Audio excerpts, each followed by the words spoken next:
Hello, good morning बच्चों। BA BEd second year history के अपनी इस क्लास में आप सब बच्चों का स्वागत है। तो अपना टॉपिक हम लोगों ने चालू कर रखा है गुप्त वंश के बारे में। गुप्त वंश के राजाओं को हमने मुख्य मुख्य जो राजा थे ना उनको पढ़ लिया था। चंद्रगुप्त द्वितीय, चंद्रगुप्त फर्स्ट के समुद्रगुप्त, चंद्रगुप्त द्वितीय, फिर कुमारगुप्त के बारे में। अब आज की क्लास में हम चालू करते हैं गुप्त वंशीय प्रशासन के बारे में। तो भाई जो गुप्त वंशीय प्रशासन है उसको अलग अलग भागों में बांटा गया है। जैसे प्रांतीय प्रशासन अलग है, पहला है सॉरी केंद्रीय प्रशासन, फिर है प्रांतीय प्रशासन, फिर आता है जिला प्रशासन, फिर आता है नगर प्रशासन, फिर आता है ग्राम प्रशासन। ये बात है। जैसे कि मौर्य वंश की क्या विशेषता थी? मौर्य वंश में जैसे कि मौर्य वंश जो था ना, मौर्य साम्राज्य, वो पूरा केंद्रीकृत साम्राज्य था। इसके विपरीत जो ये गुप्तकालीन साम्राज्य है ना, वो एक वीक केंद्रीकृत साम्राज्य है। और वीक केंद्रीकृत साम्राज्य का मतलब ये होता है कि ये जो है वो एक प्रकार से प्रांतों में बंटा हुआ है।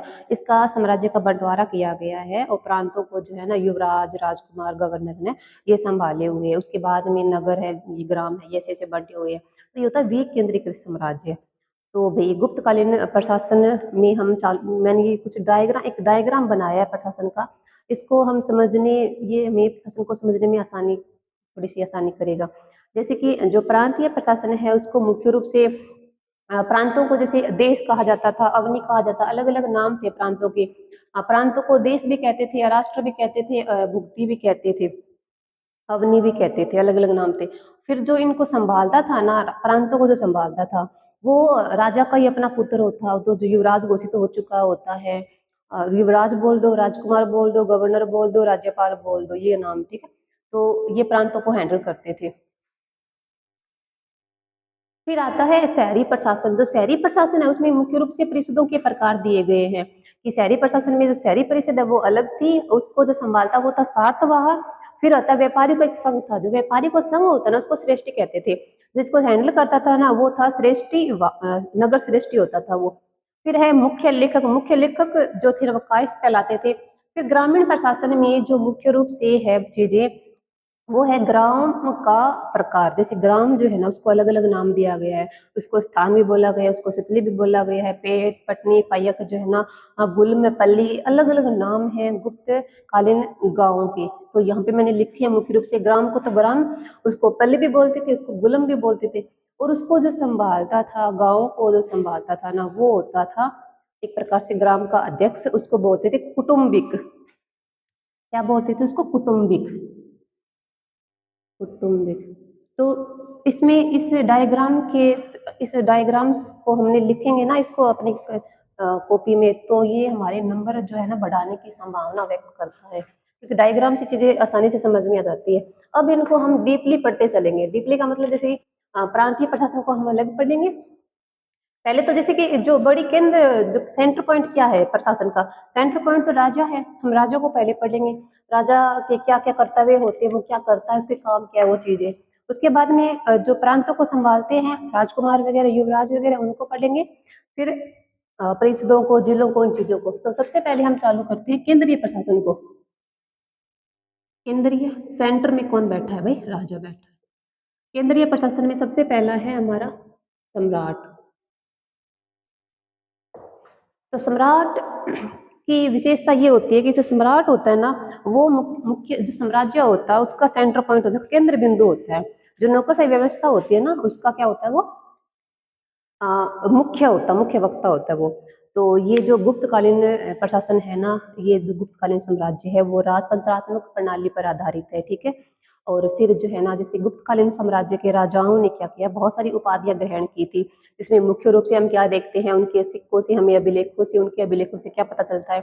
जैसे महाराजा की, महाराजा धिराज की, परमेश्वर की, परम भागवत की, परम सौगात की, और एकराट जिसको बोल दो, या चक्कर विक्रम की, ये महान महान जो उपाधि जिनको साम्राज्यवादी उपाधियां बोला गया है। तो ये जो उपाधियां है ना, इन गुप्तकालीन राजाओं ने जो है ना धारण करी थी। इसके बाद में क्या है? इसके बाद में बात ये है कि जैसे कि राजा के रहते अगला उत्तराधिकारी कौन बनाया जाएगा, इसका जो निर्णय लिया जाता है वो लिया जाता है। जैसे वैसे नियम तो क्या था, नियमों के अनुसार तो यही होता था कि राजा का बड़ा बेटा ही जो है ना उत्तराधिकारी की दौड़ में आगे रहेगा और वही जो है ना अगला राजा बनेगा। परंतु फिर भी कुछ बड़ा बेटा है वो मतलब अयोग्य है तो उसको राजा नहीं बना सकते भाई, जो देश की सुरक्षा का मामला है ये और प्रजा की खुशी का मामला होता है, तो हम राज्य को एक प्रकार से उसको नुकसान नहीं पहुंचा सकते, गद्दी को हम शर्मिंदगी नहीं महसूस करवा सकते। तो योग्य व्यक्ति ही जो है ना राजा बनना चाहिए। इसके लिए बातें होती थी, कमेटी बैठती थी। तो भाई जो उत्तराधिकारी का जो मामला है उसका जो निर्णय करेगी ना वो एक सभा होती थी। जो हमें मुहरें प्राप्त हुई है, इनके सिक्के प्राप्त हुए हैं गुप्तकालीन, तो वो हमें बताते हैं कि वो हमें राज्यसभा के बारे में बताते हैं। राज्यसभा का उल्लेख किया गया गुप्तकालीन मुहरों में। तो इसका मतलब यही है कि उत्तराधिकारी का जो मामला होता है ना उसका डिसीजन जो एक सभा के द्वारा लिया जाता था और सभा के जो सदस्य होते हैं ना उन सदस्यों को बोला गया था सभ्य है। मैंने यहाँ पर ये बताया है कि राजा के बाद में कौन बनेगा, उसका उत्तराधिकारी कौन होगा। जो उत्तराधिकारी का जो निर्णय लिया जाएगा, वो जो निर्णय लिया जाता है वो होता है सभा के द्वारा। अब सभा के कुछ सभापति थे, मतलब सदस्य होते थे, उन सदस्यों को बोला गया था सभ्य है, सभ्य है। अब दूसरी बात ये कि सभा अकेला इतना बड़ा फैसला नहीं ले सकती थी, तो उसको इस मामले में सहयोग करने के लिए, परामर्श देने के लिए, सलाह देने के लिए एक मंत्री परिषद बनाई गई थी। एक मंत्री परिषद थी, मंत्री परिषद। और इस मंत्री परिषद का जो अध्यक्ष होता है ना वो होता था कुमार, कुमार अमात्य। तो हम यहाँ पे सेंट्रल वाली चीजें पढ़ेंगे ना, केंद्रीय प्रशासन को पढ़ेंगे, तो वहां पर कुमार अमात्य नामक एक व्यक्ति आएगा। देखो सम्राट के बारे में पढ़ लिया कि मुख्य चीज, मुख्य जो है प्रशासन का वही है, केंद्र बिंदु वही है। ऐसे ऐसे ये उपाधि धारण करता है और जो एक प्रकार से प्रांतों के जो प्रांतपति होते हैं इन सब की नियुक्ति यही करता है। जो फैसले लिए जाते हैं वो राजा के अंदर में ही लिए जाते हैं, सब कुछ चीजें जो है ना इसी से चालू होती है ये चीजें। उसके बाद में आता है हमारा कुमार अमात्य। कुमार अमात्य की थोड़ी सी, जैसे कि मैंने यहाँ थोड़ा सा इनको डिफाइन कर दिया था कुमार अमात्य को। कुमार अमात्य इसको थोड़ा सा ऐसे समझते हैं, वर्तमान समय में जो आईएएस और आरएस अधिकारी होते हैं ना, प्रशासनिक मामलों के जो अधिकारी, प्रशासनिक सेवा में जो जाते हैं वो अधिकारी आज के समय में, उस समय में उनको कुमार अमात्य बोलते थे कि जो प्रशासन की देखरेख करते थे, प्रशासन की सेवा करते थे ना, प्रशासनिक मामलों को जो संभालते थे वो थे कुमार अमात्य। कि आज के प्रशासनिक, जैसे आज आज के आईएएस और आरएस अधिकारी तत्कालीन गुप्तकालीन समाज में क्या कहलाते थे, कुमार अमात्य कहलाते थे, एक बात। दूसरी बात ये है कि जो कुमार अमात्य का जो कार्यालय होता है ना, कि वो कुमार अमात्य कहाँ बैठेगा, उसका एक कार्यालय होता था अलग जहाँ पे वो बैठता था भाई ठाट ठाट बाट से, तो उसको बोलते थे अधिकरण। उसके कार्यालय को क्या बोला गया था, अधिकरण। इसके अगर काम देखेंगे क्या करता था, ये प्रशासनिक मामलों को हैंडल करता था। ये राजा के बाद में प्रशासन के मामले जो भी थे ना ये हैंडल करता था। एक पद आता है यहाँ पे प्रतिहार का और महाप्रतिहार का। एक है प्रतिहार, एक है महाप्रतिहार।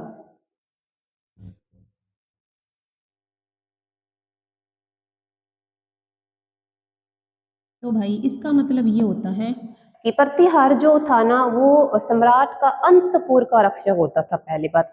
और जो महाप्रतिहार होता है ना वो क्या करता था, उसके पास मतलब बहुत बड़ा वो एक वो था, चाबी चाबी थी उसके हाथ में कि उसको अनुमति देने की परमिशन, मतलब उसके पास में क्या था ना कि अगर कोई व्यक्ति बाहर से आया है और वो राजमहल में दरबार में राजा से मिलने की इच्छा रखता है तो उसको अनुमति देने का जो काम होता था ना वो ये महाप्रतिहार करता था। मैंने यहाँ पे ये बताया कि राजा का जो अंतपुर का रक्षक होगा वो कौन होगा, अंतपुर का रक्षक होगा, प्रतिहार। और जो ये होता है ये आगंतुकों, आगंतुक मतलब होते थे जो बाहर से आए आगंतुक, को परमिशन देता था कि वो राजा से मिल सकता है, दरबार में जा सकता है, या फिर ऐसा कोई जिसपे शक होए, डाउट होए कि ये राजा को नुकसान पहुंचा सकता है, ये राजा की जान लेने के लिए आया है, तो उनको भी रोक भी सकता था। मतलब ये अधिकार था महाप्रतिहार के पास में। एक पद है केंद्रीय प्रशासन में आता है, संधि विग्रह का, संधि विग्रह, संधि विग्रहिक। ये जो पद होता है वो मुख्य रूप से भाई जैसे सेना युद्ध लड़के आई है और युद्ध का परिणाम जो भी है ना मतलब बराबर बराबर का रहा है, फिर शांति संधि होएगी युद्ध के फैसले लेना, शांतिवादी नीति समझौते जो भी कर किए जाएंगे वो संधि विग्रह के परमिशन से ही होंगे, कि युद्ध या फिर शांति, युद्ध करो या शांतिवादी नीति अपनाओ, ये फैसले कौन करेगा? संधि विग्रह की करेगा ये फैसले। ये प्रांतीय सॉरी केंद्रीय प्रशासन के अधिकारी थे ये। फिर एक और आ जाता है यहाँ पे, जैसे कि एक था दंड पासिक, एक है महादंड नायक। दंड पासिक, एक है महादंड नायक, 7 नंबर पे आ जाएगा हमारा महादंड नायक। एक आता है बलाधिकृत, बलाधिकृत। एक कुछ मुख्य वो थे केंद्रीय प्रशासन के अधिकारी थे।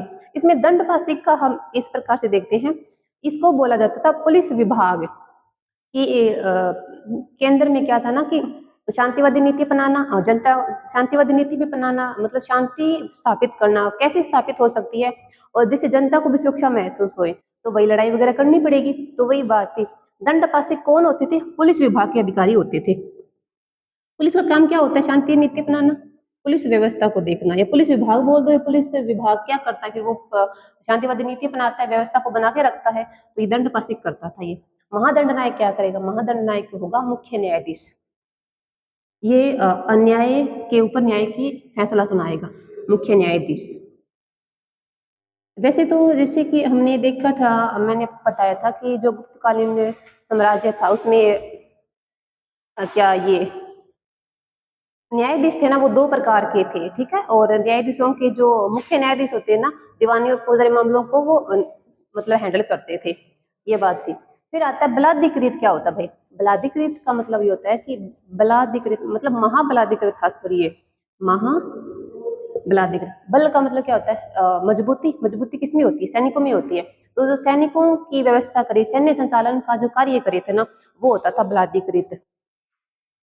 सैन्य संचालन को, सैन्य व्यवस्था को जो संचालित करे वो था कौन? महाबलाधिकृत था वो। सैन्य व्यवस्था का संचालन महाबलाधिकृत के द्वारा किया जाता था। और एक और नाम आता है, वो आता है रण, मतलब जो करता था ना सैन्य सामग्री की व्यवस्था भी करता था, वो था रण, रण भागीरथ, ऐसा कुछ नाम था वो। रण भंडारत को मैं थोड़ा सा दिमाग से निकल गया, ठीक है छोड़ो। ये 8 मुख्य मुख्य केंद्रीय प्रशासन के अधिकारी थे। इसके बाद में हम देखते हैं केंद्रीय प्रशासन के अधिकारियों के अलावा जो साम्राज्य था ना, वो प्रांतों में बंटा हुआ था। अब प्रांतों में भी कुछ अधिकारी थे जो कि अपने कार्यों को संचालित करते थे और अपनी नीतियों को जनता तक क्रियान्वित करवाते थे। किस प्रकार से उन्होंने नीतियां बनाई थी और राजा के फैसलों को माना था, वो सब चीजें इधर हम प्रशासन में देखेंगे। वो कौन सा है?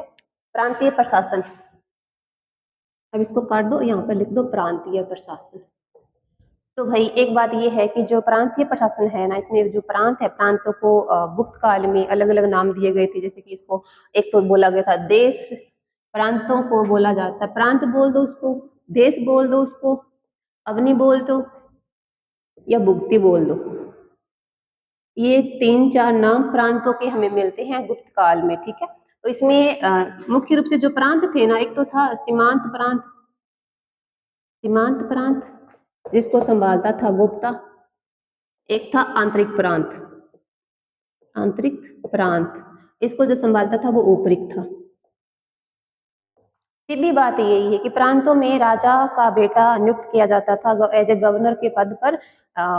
जब वो दरबार में है, महल में, तब तो युवराज है।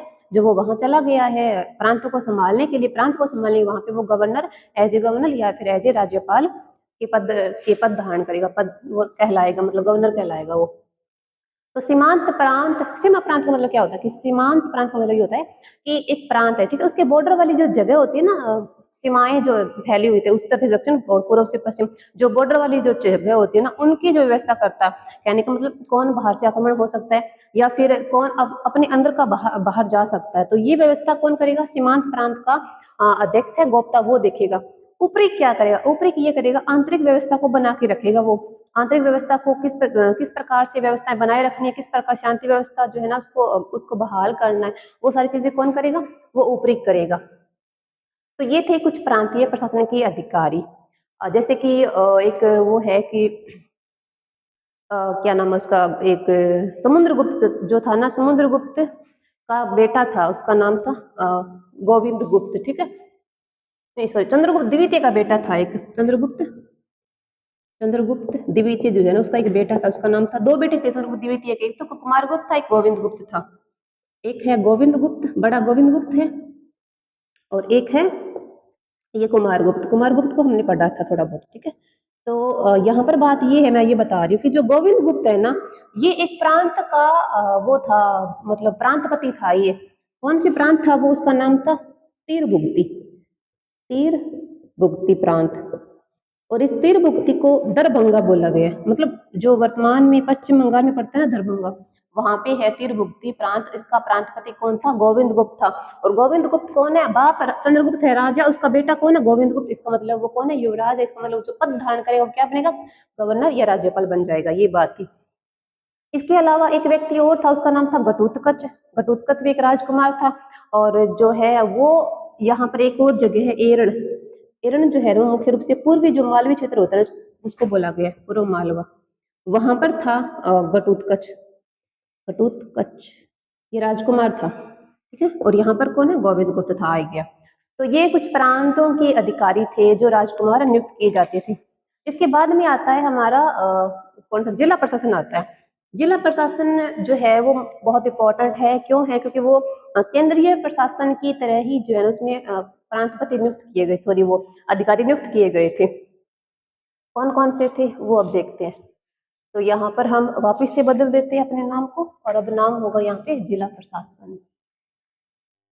जिला प्रशासन, जिला प्रशासन, जिला जो होता है ना, जिले को उस समय बोला गया था विषय, विषय, ठीक है, सब्जेक्ट नहीं अपना, विषय बोला गया था जिले को। और जो जिले को संभालता था वो कहलाता था विषयपति। मैं लिखती हूँ, ठीक है। जिले को क्या कहते थे, विषय बोलते थे, ठीक है। और विषय को संभालेगा वो कौन होगा, विषयपति। एक शब्द ये है, एक शब्द मिलता है हमें आयुन्तक। आयुन्तक ये कौन था, ये जिले को संभालता था। अब कुछ अधिकारी हम देखेंगे जो कि जिले के अंदर नियुक्त किए जाते थे, और जिला जो प्रशासन था ना उसकी देख रेख वो करते थे। अलग अलग अधिकारी थे, जैसे कि यहाँ पर एक अधिकारी का नाम है भंडाराकृत, भंडारा, भंडाराधिकृत, भंडाराधिकृत है। एक है ध्रुवाधिकरणिक, करणिक, ध्रुवाधिकरणिक, ठीक है। एक है दबीर, 4 नंबर पे है एक सोलविक, सोलकिक, सोलकिक है। 5 नंबर पे है गोलमिक, गोलमिक। अब देखो ये क्या थे, क्या काम था इनका, देखो जो भंडारा अधिकृत अधिकारी था ना, उसके नाम से पता चल रहा है वो क्या करता होगा, भंडारा अधिकृत, भंडार प्लस अधिक, अधिकृत। तो भंडार गृह जो था ना, आज का मतलब रसोई जो होती है ना, किचन होता है, तो पूरा महल है, महल के अंदर लोग कुछ खाते पीते हुए होंगे, तो जो भंडार गृह होता था ना, जो खाने पीने की वस्तुएं जहाँ रखी जाती थी, उनका जो देख रेख करता था, उनका जो प्रबंधन करता था ना, वो ये अधिकारी करता था, भंडाराधिकृत अधिकारी। एक बात। दूसरी बात ये है कि ध्रुवाधिकरणी जो अधिकारी था ना, वो क्या करता था, ये भूमि की व्यवस्था करता था कि कितनी उपज किस भूमि से आ गई है, वो चीजें कौन करता था, भूमि की उपज का प्रबंधन करता था ये, भूमि उपज का प्रबंधन। ये आ गया हमारा। इसके बाद में है एक दबीर नाम का अधिकारी था। दबीर क्या करता था, ये कलरक था उस टाइम का, आजकल डीसी बोल दो, उस टाइम का क्या था, मतलब ये था कि ये लेखा जोखा रखता था चीजों का, रुपयों का, वो चीजें। कलरक बोल दो आशीष आप इसको, कलरक या लेखक भी बोल दो, ठीक है। लिखने का काम संभालता था ये। सोलविक क्या होता है, सोलविक भाई होता है शुल्क, शुल्क मतलब टैक्स, कर, कर बोल दो, राजस्व बोल दो, कि किस जगह से, किस प्रांत से, किस नगर से, किस गांव से कितना कुछ आया है, वो हिसाब किताब कौन रखेगा, सोलविक रहेगा। हम पढ़ रहे हैं जिला प्रशासन को, तो जिला प्रशासन के अंदर जो है ना, किस जिले से कितना टैक्स आया है ये कौन ख्याल रखेगा, सोलविक रखेगा। गोलमिक कौन था, गोलमिक होता था लेखाकार, मतलब नहीं, गोलमिक होता है गांव की जो व्यवस्था, शांति व्यवस्था बनाए रखे था, वही था गोलमिक ये। भंडारगृह को संभालता था, ध्रुवाधिकरण भूमि उपज का प्रबंधन करता था, दबीर कलरक होता था, और सोलविक शुल्क जो है ना उसका कार्य को संभालता था, गोलमिक लेखाकार, या फिर ये कुछ चीजें हैं। फिर आता है हमारा शहरी प्रशासन रह गया और ग्राम प्रशासन। दो चीजें और देख लो जल्दी जल्दी। शहरी प्रशासन में मुख्य रूप से जैसे कुछ ज्यादा वो नहीं है, शहरी प्रशासन या फिर नगरीय प्रशासन, ठीक है। उसमें ये बातें हैं कि जो नगरीय प्रशासन था ना, नगरों में भी अलग व्यक्ति नियुक्त किया जाता था जो टैक्स वसूलता था। नगर प्रशासन, ठीक है। नगर में एक चीज याद रखनी है, वो था द्रोगीक। ये नाम याद रखना, ठीक है। ये क्या करता था, ये नगर में टैक्स राजस्व इकट्ठा करने का काम करता था। ये कर एकत्र करने वाला अधिकारी था, ये करने वाला अधिकारी, ठीक है। अब एक और ये ग्राम प्रशासन का देखो। ग्राम प्रशासन में हम ये देखते हैं कि प्रशासन की संपूर्ण गुप्तकालीन साम्राज्य का जो प्रशासन है ना, उसकी सबसे छोटी इकाई जो थी ना, वो ग्राम प्रशासन होती थी। ग्राम सबसे छोटी इकाई होता ही है। और यहाँ पर ये था कि इसके थोड़े नाम अलग अलग मिलते हैं। गांव के नाम क्या क्या मिलते हैं हमें, जैसे गांव को ग्राम, तो पहला बात तो ग्राम तो बोलेंगे ही, ठीक है। उसको बोलते थे एक पल्ली, पल्ली भी उसका नाम मिलता है। एक नाम मिलता है हमें गुल्म, एक नाम मिलता है हमें स्थान, स्थान है, स्थली है, बहुत नाम मिलते हैं। पेट, और पटट और पैयक, याद करते रह जाओगे, ठीक है। ये सारे नाम हमें गांव के नाम मिलते हैं गुप्तकालीन ग्राम व्यवस्था के अंदर। ग्राम का जो समूह है या गांव जो है ना, उसके अलग अलग नाम मिलते हैं हमें। तो ये हुआ था आज हमारा प्रशासन, गुप्तकालीन प्रशासन। कल की क्लास में हम बच्चे देखेंगे सामाजिक व्यवस्था को, धार्मिक व्यवस्था, एक और आर्थिक व्यवस्था। तीन चीजें रह गई, कल की क्लास में कंप्लीट हो जाएगा अपना ये टॉपिक। चलो ठीक है, थैंक यू।